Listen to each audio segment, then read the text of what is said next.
Yep. Dylan Adanazizo, I think I Yep. read that wrong, but how do you guys handle the transition from Supercross to motocross, the mindset? Yeah, that's a good question. I like motocross was easy for me. When I say easy, I mean obviously it took a lot of work, but it was just about going fast. Like I didn't feel like I needed to be as precise. I didn't have to think as much on how I could be fast or how I needed to make a time gap. And I felt like it was a little less talent driven. Yep. And the harder you work, the better you do. You could kind of make up for your lack of talent, to say the least. So that was a good one. So for me, mindset, I was always like, oh man, I'm so glad Supercross is over. It was like it was a lot easier mentally for me going to the Pro Motocross Championship.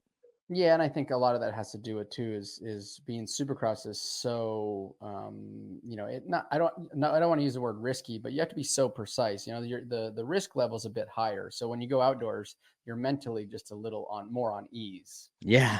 Yep. So all right, so we got our next one. Jeff Case 703. How do you transition from Jett's Supercross mindset to motocross? Well, I know a few people in the camp there, and they like when Jett is able to go to the Pro Motocross Championship. They feel like there's more areas for him to be better rather than Supercross. When you look at Supercross, you hear about how many riders are doing the same thing. There's not a lot of variation, and guys are. It's harder to do things different, which I don't necessarily agree with that all the time. But like I think that there's more laps or a longer lap.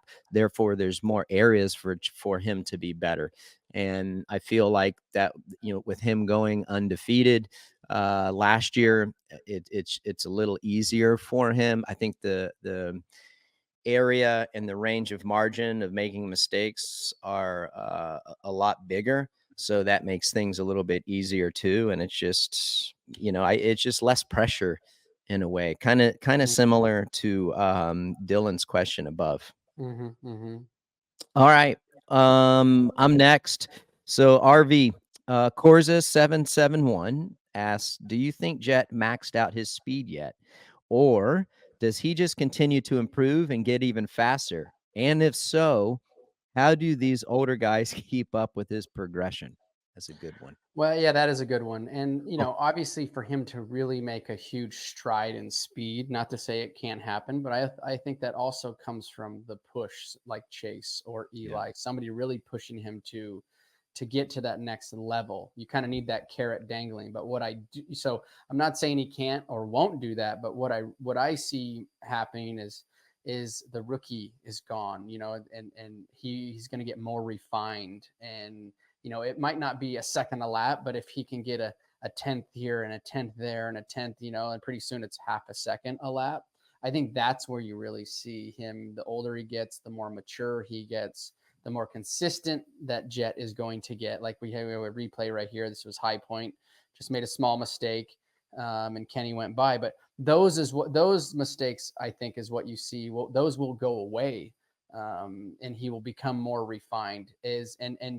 And he will get faster, but I don't think it's going to be drastically faster unless somebody puts him under the pressure to go faster, really push his limits. But as of right now, nobody's been able to put enough pressure on him, especially outdoors from what we saw last year, for him to just show up and be 3 or 4 seconds a lap faster. Maybe he will. I'm not saying he won't, but what I'm looking for is the refinement in him, which is Right. going to make him faster and more consistent and even that much harder to beat. Right. How do the older guys keep up with the progression? Like what do you think a guy Yeah, like Kenny or Eli does? so the older guys, right? That Jets their carrot. Yep. Ultimately, like I watched you deal with that with James and try Yep. to bridge that gap and push Yep. yourself, but you need that carrot. And I never really dealt with like somebody coming up and being much faster, like I think James was than you, and you had to bridge that gap and push yourself to be a much faster. So it's sometimes hard. You really got to put yourself out there in a vulnerable spot and maybe go faster than you want to go. And because mentally you're already one of the best in the world. So to go to that next level sometimes is very hard. You really got to hang it out and be precise. So, I'll use Eli and AP and the guys that have been in the class for a while. Like, yes, they're no slouches, but to Yeah. bridge that gap, they need to really push themselves in the speed department. And Mhm. it's sometimes very hard to do. Oh, absolutely. Mosh or C, can anybody truly battle Jett all moto, or do we gotta wait till some kids move up?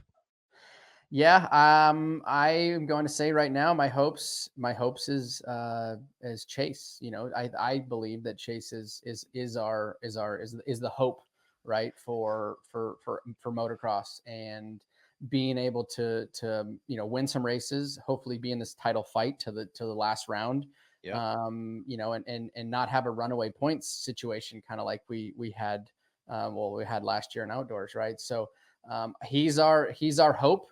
He's our great white hope, right now, in my opinion. And but also, I look back to saying who's in the lights class right now.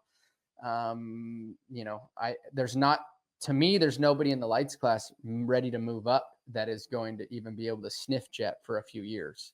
Yeah. So, and that's not talking negative down to, guys like RJ and things like that, but that's a huge jump. That's a huge, huge jump to go to 450 and 17 Supercross rounds, 11 outdoors, and then our SMX rounds.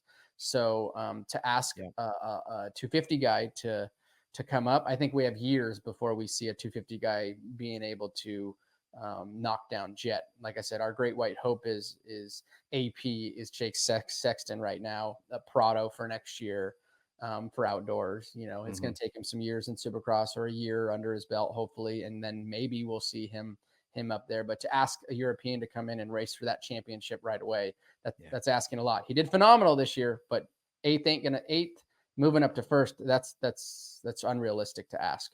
Yeah. Danny Bolton, do you see any 250 riders that have the talent to challenge Jett, when they move up? I mean, you just Yeah. answered, yeah, you just answered Danny's. Mhm.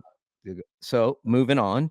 Hi, folks. Lee Diffie from NBC Sports here. If you truly enjoyed what you just watched, you can get more news, interviews, and highlights by subscribing to the Motorsports on NBC YouTube page. You can get it all, so go for it.